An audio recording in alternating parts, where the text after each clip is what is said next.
욥이 일어나 겉옷을 찢고 머리털을 밀고 땅에 엎드려 예비하며 이르되 내가 모태에서 알몸으로 나와 싸운즉 또한 알몸이 그리로 돌아가올지라. 조신 이도 여호와시요 거두신 이도 여호와시오리. 여호와 이름이 찬송을 받으실지니어다 하고 이 모든 일에 욥이 범죄하지 아니하고 하나님을 향하여 원망하지 아니하니라. 아멘. 어느 날 70세의 노인이 차를 시속 60km로 달리다가 고등학생을 치른 큰 교통사고를 냈습니다. 그 학생이 인대 수술을 받아서 전치 13주의 진단이 나왔습니다. 그 사고는 구속될 수 있는 8대 교통사고 중 하나인 횡단보도 사고였습니다. 그러나 노인이 구속이 연기가 되었는데요. 가해자가 노인이라고 경찰이 피해자와 합의할 시간을 준 것이었습니다. 그때 가해자 자녀는 6년 전에 한 번 쓰러진 경험이 있는 부친과 심장에 큰 혹이 있는 모친이 그 일로 인해서 건강이 악화되면 어떡하나 염려했습니다. 그래서 그 후에 합의 과정에서 생길 결정이 부모에게 덜 충격이 되도록 힘써 부모를 위로하면서 최대한 합의금을 많이 줄 생각을 하고 겸손하게 피해자에게 미안함을 표현하라고 말씀드렸습니다. 그 후에 가해자 가족이 합의 과정에서 피해자 가족과 진솔하고 겸손한 대화를 해서 피해자 가족도 좋은 인상을 가지게 되었습니다. 얼마 후 피해자 가족은 치료비 정도의 최소 비용으로 합의해 주었습니다. 그 사건을 통해서 가해자 가족이 얻은 가장 큰 소득은 각박한 세상에서도 아직도 좋은 사람이 많구나라는 것과 특히 예수 믿는 사람 중에 좋은 사람이 많다는 사실을 확인한 것이었습니다. 알고 보니까 피해자 가족이 자신들처럼 예수 믿는 가정이었습니다. 참된 성도를 찾기 어렵다는 말이 많은 시대에 그 사실은 두 가정 모두에게 큰 위로가 되었습니다. 당시 피해자 가족들은 가해자 노인을 오히려 위로해 주었습니다. 할아버지, 너무 염려하지 마세요. 합의금과 상관이 없이 합의해 드릴게요. 합의 과정에서 피해자 가정과 가해자 가정이 친해졌습니다. 심지어는 피해자 가족들이 가해자 노인 부부를 자신들이 사는 인천 영종도까지 놀러 오라고 초청까지 했습니다. 그때 경찰서 교통조사계 경장이 이렇게 말했습니다. 피해자와 가해자가 다들 너무 착한 사람들이었습니다. 그러한 사람들이 있기에 아직도 예수 믿는 사람은 이 시대의 희망의 원천인 줄로 믿습니다. 그때 가해자 가정이 그 사건을 통해 얻은 또 하나의 귀한 교훈은 인생의 큰 사건과 사고를 당해도 하나님께 감사할 충분한 이유가 있다는 교훈이었습니다. 사람들은 종종 아찔한 사건과 사고를 당하면 겸손한 영혼의 대화를 시작합니다. 그런 의미에서 내가 깨지는 사건과 사고를 통해서 나를 낮추시고 나에게 피할 길을 주시고 다시 내게 은혜와 진리와 용기를 주시는 하나님을 생각한다면 범사에 감사하는 삶이 그리 어렵지 않습니다. 범사에 감사라는 말씀의 거울에 종종 자신을 비춰 보십시오. 본능과 욕심을 따라 살면 범사에 감사하기 힘듭니다. 너무 채울 생각만 하지 말고 비울 생각도 하십시오. 삶을 참불히 돌아보면 나의 삶 자체가 기적이고 내가 현재 가진 모든 것이 하나님의 선물임을 깨닫게 됩니다. 하나님 안에서는 우연한 것도 없고 당연한 것도 없습니다. 나의 현재의 모든 상황과 소유가 하나님께서 은혜로 주신 선물임을 깨닫고 범사에 감사하면 인생에서 깨지는 순간이 깨어나는 순간이 되면서 내일의 복도 준비가 될 것입니다. 그 사실을 욥의 삶이 잘 말해주고 있습니다. 오늘 우리가 읽은 본문에서 욥이 극심한 시련을 당한 날은 그의 맏아들의 생일로 추정이 됩니다. 그날에 스바 사람이 갑자기 쳐들어와서 욥의 종들을 칼로 죽이고 소들과 나귀를 빼앗아 갔습니다. 그 소식에 이어서 하늘의 불이 양들과 종들을 살라서 버린 소식이 들려왔습니다. 그 소식에 이어서 갈대아 사람들이 쳐들어와 욥의 종들을 죽이고 낙타들을 빼앗아 간 소식이 들려왔습니다. 그 소식에 이어서 큰 바람이 맏아들 집을 무너뜨려서 10명의 자녀들이 몰살당한 소식이 들려왔습니다.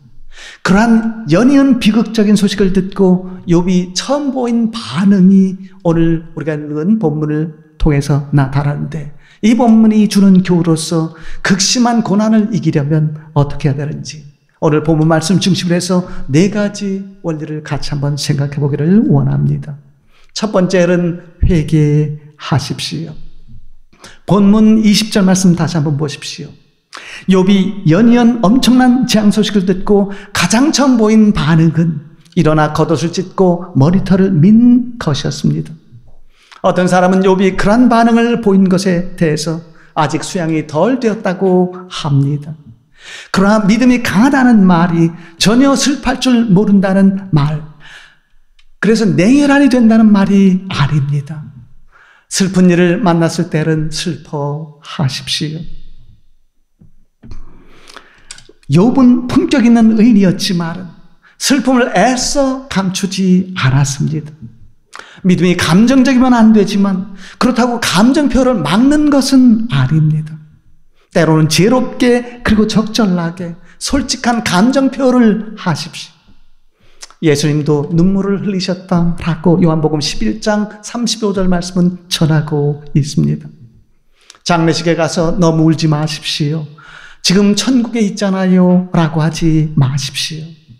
소중한 사람이 천국에 갔다는 사실을 몰라서 믿음이 없어서 우는 것이 아니고 앞으로 이 땅에 그를 영원히 볼 수 없기 때문에 슬퍼서 우는 것이기 때문입니다.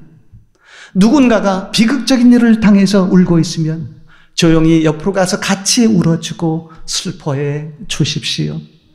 하나님은 슬픔의 정화 도구로 눈물의 선물을 주셨습니다.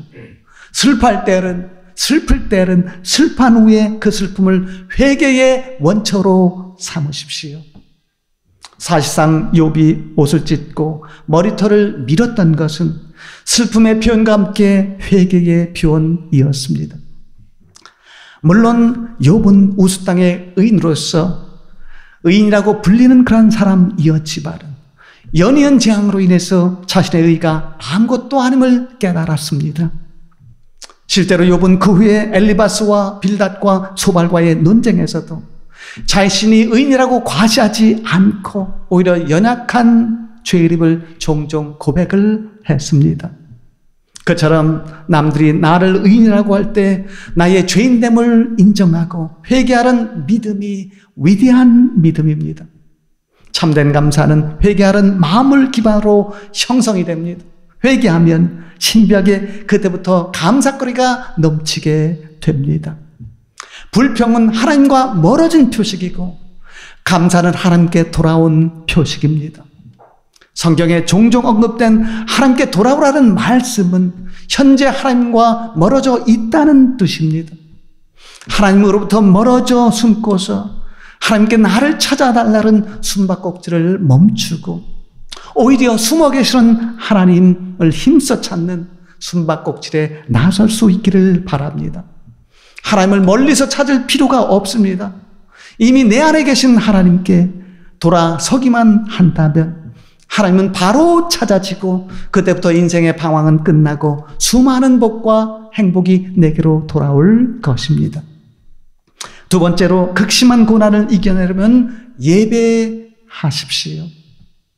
욥이 겉옷을 찢고 머리털을 밀고 난 후 땅에 엎드려 예배했다라고 오늘 본문 20절 말씀은 전하고 있습니다. 땅에 엎드려 예배하는 것은 자신이 아무것도 아닌 존재임을 하나님 앞에서 인정하는 것입니다. 극심한 재앙을 만나면 몸을 꼿꼿이 태운 채 하나님 앞에 머리를 들고 하나님 왜 이러한 재앙이 제게 주어졌습니까? 라고 철학자처럼 따지거나 생각하지 말고 하나님 앞에 내가 아무것도 아닌 존재임을 겸손히 인정하고 머리를 숙이는 예배자가 되는 길이 고난을 이기는 길입니다. 어느 날 아빠와 함께 산책하는 것을 좋아하던 딸이 생일을 앞둔 아빠를 위한 선물을 만들라고 며칠간 아빠와 산책을 못하겠다고 했습니다. 며칠 후에 아빠의 생일 때에 딸이 아빠에게 자신이 만든 생일 선물을 주니까 아빠가 말했습니다. 잘 만들었구나. 정말 고맙다. 그러나 솔직히 말하면 나는 이 선물을 받는 것보다 너랑 손잡고 산책하는 것이 더 좋아.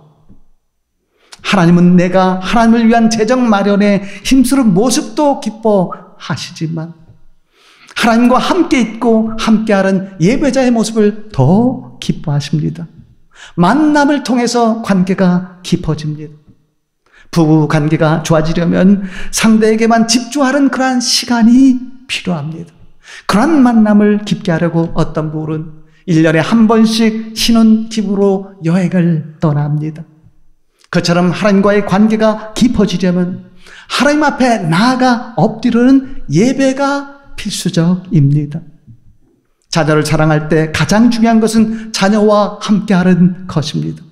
몸으로 함께 있지 못하면 마음으로는 적어도 함께해야 됩니다. 교육학 원리에 의하면 자녀와 함께 있어야 자녀에게 요구나 훈계를 할 자격이 있다고 했습니다. 그처럼 하나님 앞에 예배자로 함께 있어야 하나님께 드리는 요구 기도가 능력 있게 됩니다. 하나님께 손을 벌리기 전에 하나님과 함께하도록 주일 예배에 최선을 다해서 임하고 삶으로 드려지는 주중 예배도 힘써 생활하는 모습 있기를 바랍니다. 예배에서의 성공이 최고의 성공이고 그 성공을 통해서 다른 수많은 성공이 따라온다는 사실 잊지 마십시오. 세 번째로 극심한 고난을 이겨내려면 찬송하십시오. 욥이 예배하며 말했습니다.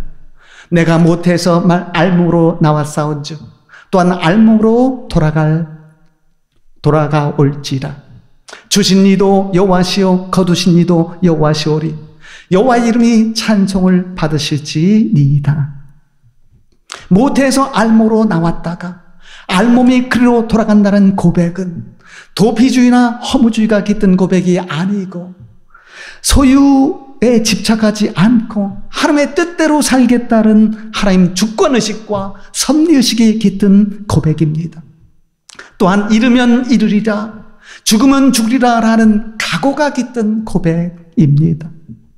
주신 이도 하나님이고 거두신 이도 하나님이라는 고백은 하나님께서 다 하시니까 나는 아무것도 할 일이 없다는 체념 상태의 운명론적인 고백이나 결정론적인 고백이 아니라 절대 주권자이신 하나님께서 나의 앞날을 최소로 준비하시며 예정하신다는 예정론적인 고백입니다. 하나님의 주권은 성도의 의지를 충분히 반영하면서 합력하여 선을 이루시는 주권입니다. 즉 기독교의 예정론은 하나님의 주권만 내세우는 결정론적인 예정론이 아니라 하나님의 주권을 인정하는 사람의 의지를 반영하는 섭리적인 예정론입니다. 욥은 자신의 재앙을 우연한 사고나 부주의로 인한 인재로 여기지 않고 하나님의 섭리로 여겼습니다. 그는 하나님의 만물의 주관자이고 역사의 주관자이고 인생의 주관자라는 확고한 믿음을 가지고 있었기 때문에 비극적인 재앙 중에서도 즉시 하나님의 주권과 섭리를 인정하고 찬송할 수 있었습니다. 욥처럼 죽으면 죽으리라, 죽게 되어도 하나님을 찬송하리라 라는 고백을 통해서 사단을 질겁하게 만드십시오.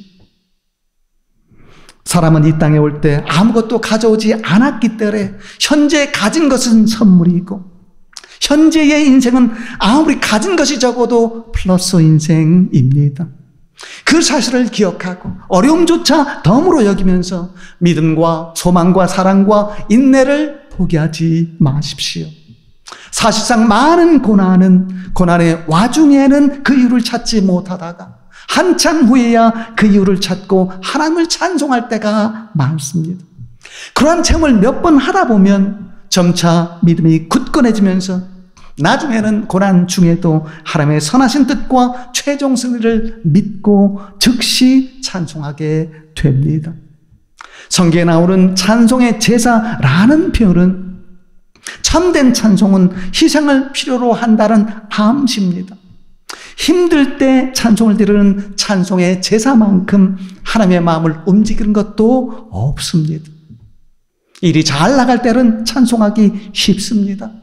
그러나 일이 잘못되었을 때도 찬송하는 찬송의 제사, 심지어는 고난 중에도 찬송의 제사를 드린다면 하나님은 찬송받으시기에 합당하신 분임을 드러내시면서 고난을 승리로 만들고 위기를 기회로 만드실 것입니다. 네 번째로 극심한 고난을 이겨내려면 감사하십시오. 오늘 우리가 읽은 본문 22절 말씀 보면 욥은 하나님의 주권과 이름을 찬송하면서 모든 일에서 범죄하지 않고 하나님을 향하여 원망하지 않았다라고 말씀하고 있습니다. 사람들이 하나님 앞에서 가장 흔히 짓는 죄 중에 하나가 하나님을 향해 원망하는 죄입니다. 욥이 어떻게 고난 중에도 그런 죄를 짓지 않았을까요? 평소에 감사 훈련을 통해서 범사에 감사하는 삶이 체질화되었기 때문일 것입니다. 고난 중에 슬퍼하거나 힘든 감정을 표할 때도 하나님을 향해 원망하는 죄는 짓지 마십시오. 사실상 성도에게는 어려움도 필요한 것입니다. 그렇기 때문에 어려움 중에도 하나님의 선하신 뜻을 믿으시고 범사에 감사하십시오. 한 유명한 세계적인 가수가 40대 초반에 백혈병에 걸렸습니다. 그는 죽음의 공포를 처음 느끼면서 간절히 하나님 앞에 기도했습니다. 그리고 하나님의 은혜로 살아났습니다. 그 후에 그가 백혈병 재단을 만들어서 어려운 사람들을 돕게 되었습니다. 고난을 통해서 욕심을 버리고 하나님의 뜻대로 새로운 삶을 살게 되었던 것입니다. 결국 그에게 죽을 병은 오히려 그를 살리는 병이 되었습니다. 그처럼 죽도록 힘든 일이 나를 살리리 일이 되도록 기도하시고 고난 중에도 감사를 잃지 마십시오. 환경이 달라지지 않는다면 시각이 달라지게 하십시오. 어려움이 생기면 나를 돌아보고 삶의 목표와 의미를 새롭게 하십시오. 왜 사는지를 안다면 어떻게든지 살게 되어 있습니다. 그처럼 고난 중에도 감사하면서 영안이 맑아지고 밝아지면 내가 지금 하나님의 은혜의 바다 가운데 살고 있구나라는 사실을 깨닫게 됩니다. 감사는 낙심을 이겨내게 만들고 어두운 현실에서 빛의 역사가 시작되게 만듭니다. 사실상 내가 감사해야 될 수많은 일들이 많이 있습니다. 무엇보다도 삶 자체만으로도 넘치는 감사를 드리십시오. 가끔 미디어를 통해서 전쟁과 재해와 참사 소식을 들으면 지금 내가 살아있다는 사실만으로도 넘치는 감사가 나오게 됩니다. 지금도 수많은 사람들이 사랑하는 사람을 잃어버리는 세상에서 매일 마음껏 공기를 마시고 살 수 있다는 사실이 너무나도 감사합니다. 인생의 문제들이 삶에 대한 감사와 감격을 잠재울 수 없습니다. 아직도 내 곁에 사랑을 나눌 사람이 있고 그리고 교회가 있고 그리고 내가 살아있기 때문에 내가 위대한 존재임을 증명해 보일 기회가 있다는 사실이 얼마나 감사한 일입니까? 살아있기만 하면 인생 역전의 기회는 반드시 찾아옵니다. 감사가 넘치는 어떤 교회가 작아서 자녀가 또래 친구가 별로 없지만 그로 인해서 오히려 어른들의 사랑과 기도를 더 많이 받는다고 부모들이 감사했습니다. 그리고 또한 성도들이 병들고 사업이 어려워도 죽으면 죽으리라 잃으면 이리라 라고 하면서 감사했고 직분 욕심이 없어서 서로 낮아지려고 하면서 감사했고 서로의 허물이 보여도 누구에게나 그런 허물이 있지라고 감사했고 교회에 힘든 일이 생기면 일부 성도들이 더욱 활기찬 모습을 보이면서 감사했습니다. 결국 그 교회는 희망적이고 영향력 있는 교회가 될 수 있었습니다. 승리보다 감사가 더 소중합니다. 감사가 최종 승리를 낳기 때문입니다. 범사에 감사하면서 앞날에 대한 넘치는 희망을 가지면 하나님은 그 희망을 반드시 현실로 만들어 주실 것입니다. 성도의 싸움은 하나님께서 함께 하시는 싸움입니다. 사단이 끈질기게 문제로 공격할 때 그 이상으로 끈질기게 마음을 감사로 채우십시오. 감사는 문제를 극적으로 풀고 복을 불러오른 신비하고 막강한 힘의 원천이 됩니다. 욥처럼 극심한 고난 중에도 오늘 4가지 말씀, 회개하고 예비하고 찬송하고 감사함으로써 깨지는 순간을 깨어나는 순간으로 승화시키는 복된 심령들 다 될 수 있기를 진심으로 축원을 드립니다. 기도하겠습니다. 거룩하신 하나님 아버지 감사합니다. 오늘도 극심한 고난을 극복하려면 어떻게 해야 하는지 다시 한번 말씀으로 깨우쳐 주셨사오니 감사합니다. 오늘도 주신 말씀처럼 깨지는 순간을 깨어나는 순간으로 승화시키고 극심한 고난을 당할 때마다 회개하고 예배하고 찬송하고 감사함으로써 욥과 같이 최종 승리의 주인공이 되는 저희들 되게 하여 주옵소서. 오늘도 변함없이 저희 교회를 위해서 간절히 기도합니다. 저희 교회에 하나님의 마음에 합한 욥과 다윗과 같은 인물 성도들 많이 일어나게 하시고 어두운 현실에서 빛의 역사를 만들어내어서 하나님 안에서 이룬 성공을 갖추고 월간 새벽기도 문서 선교 사역을 잘 뒷받침해서 영혼 구원과 영혼 변화와 교회 부흥과 세계 선교를 위해서 크게 쓰임받는 복된 재단 되게 하여 주옵소서. 이루어 주신 줄 믿고 감사하오며 예수님 이름으로 기도드리옵나이다. 아멘.